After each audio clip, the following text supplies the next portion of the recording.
Sometimes your luck can take a turn when you least expect it. Life can be tough, but there's still good people in the world for whom making others' lives better is a vital purpose.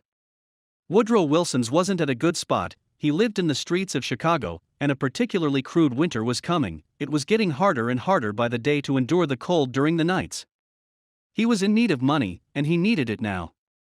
For some years now, Wilson's life had really been a hustle. He had been homeless for several years and had to do all sorts of things to be able to feed himself. At first, homeless shelters were there for him, and they made the winters easier, but that was no longer an option.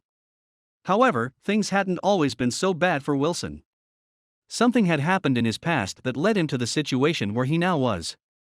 Wilson was a U.S. Army veteran. During the 80s, he was in Grenada and saw all sorts of things over there. There were some gruesome and difficult times and also some good ones. Overall, he was grateful for what the experience taught him about the human condition. However, when he thought about it, it occurred to him that he'd rather have learned those things in a different way.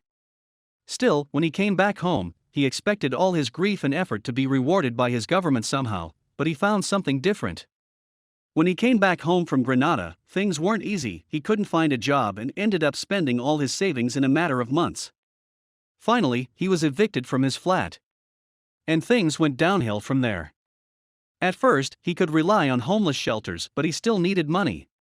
At that time, there was a lot of criminal activity in Chicago, and many people were making a profit out of the trafficking of illegal substances. Reluctantly at first, he had to resort to those activities to be able to provide for himself. That was even harder than the war, but his misfortunes didn't end there.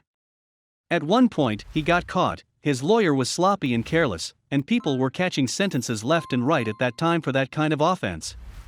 He went to jail for 7 years. It seemed like there was no light at the end of the tunnel for Wilson.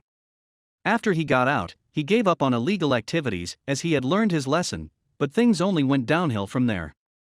Due to his conviction and reputation, he was no longer accepted into the homeless shelters of his city. He was absolutely homeless from then on, and had little options left to make a living. For the most part, he fed himself with the charity of Chicago passers-by, and through another activity, he looked for valuable objects in people's trash and took them to pawn shops. Sometimes they were broken and weren't worth anything, but sometimes he got a few bucks out of them. One day during that rough winter, he found an old stereo. Immediately, he took it to the closest pawn shop he saw in the vicinity. Little did he know that his luck was about to change. The stereo was working all right, and the pawn shop owner offered him $30 for it. That would be enough for Wilson to get by through a few weeks. But when he was asked his name to formalize the deal, the pawn shop owner reacted in a way that he didn't expect. "Are you really Woodrow Wilson? I've been looking for you for years. This is for you. It's worth $3,000, he said as he gave him a few pieces of paper. Wilson was bewildered and thought that the pawn shop owner had mistaken him for another person at first, but when he took a look at the papers, he remembered everything. They were some old savings bonds he had cashed in that same pawn shop during the 80s, right after he came back from Grenada. At the time, they were $100 each, but inflation had made their worth get higher and higher. Now, they were worth $3,000.